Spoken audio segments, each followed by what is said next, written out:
Alright, so Ion Danube hit me up on Facebook, and he was talking to me about the conversation that he was having with a friend. And he thought it'd be a good topic for a video. I'm not sure if he's going to do a video himself, but he had a video request for me to do it. And I'd love to take on this topic. I don't see it being talked about a lot. I mean, you type in shit at the fan, and some of the last things that you hear talked about are viruses and radiation from the nuclear power plants. So I'm going to hit that up real quick, both of those, all right? I hate to say it, just in case you didn't know, every single hospital across America has a certain amount of deadly viruses that they store. Just so you know.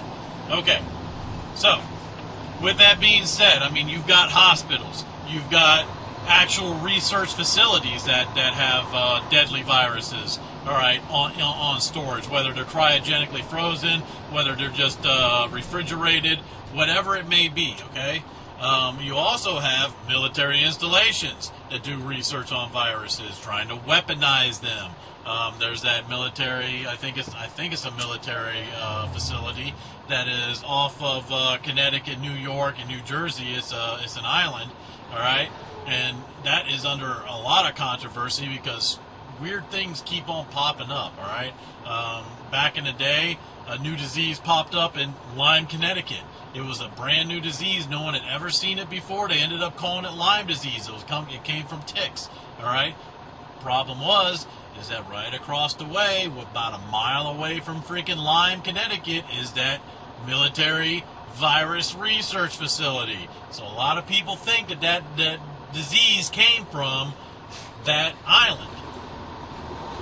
There's also been a lot of really weird creatures show up, all right, with deformities and stuff like that, and they think, again, that's where they come from. I mean, that's where they are. So, I hate to tell you, but the military does dabble in viruses. It's just the way that it is. Even me when I was in the Marine Corps, I was subject to the anthrax vaccine. Well, how do you think they came up with that vaccine? Shortly after, they stopped it. They stopped the vaccine because it started having little side effects on some people. All right?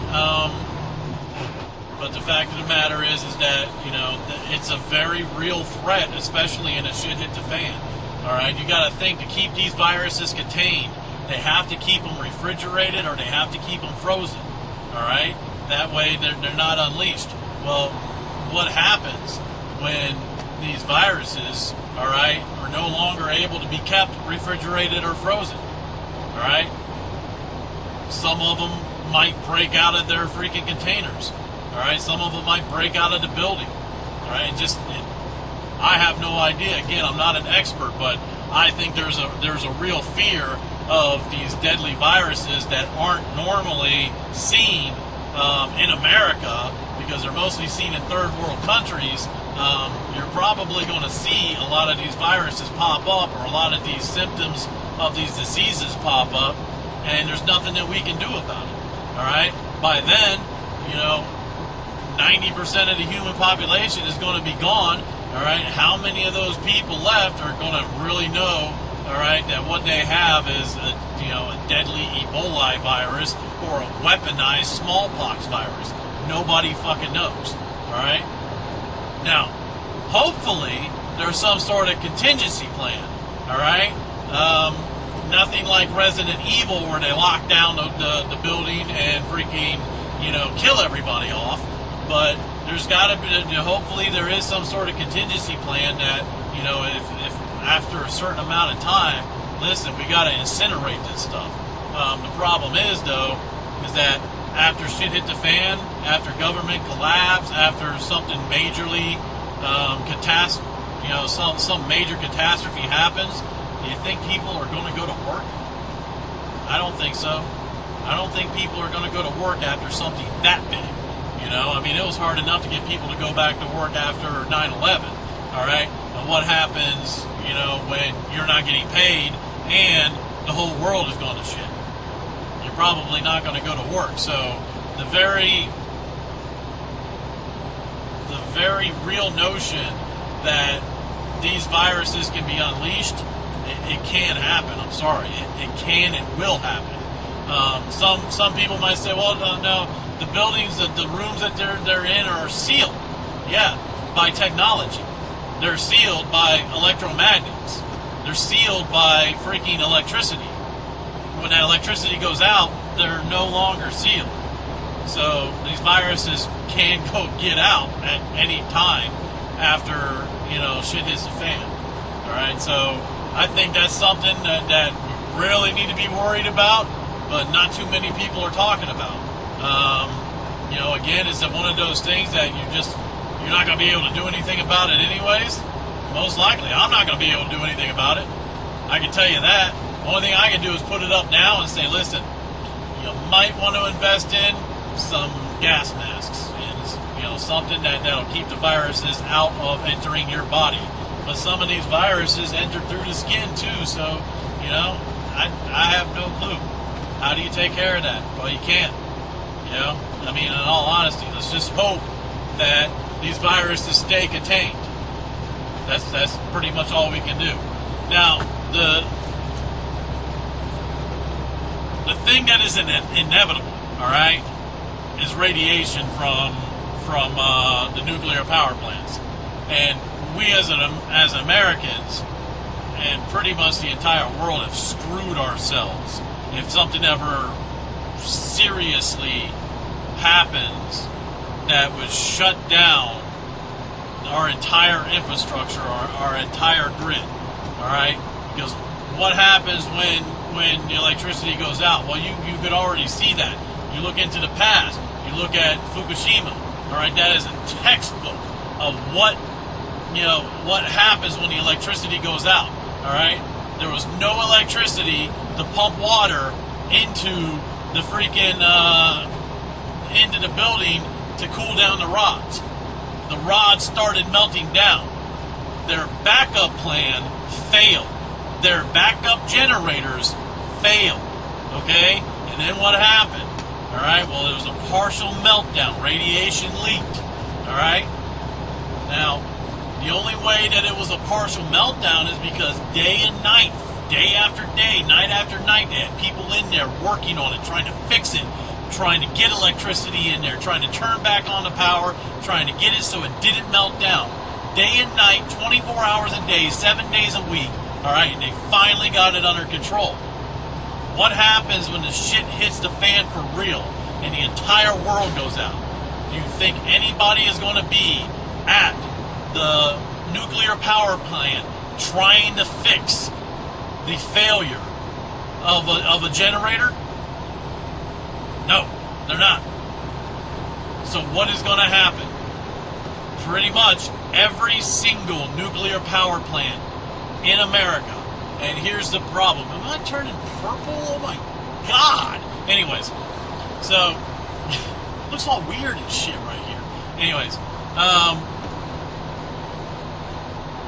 see, the problem is that freaking even if their backup plan works, even if the generators work, the generators are run by fuel.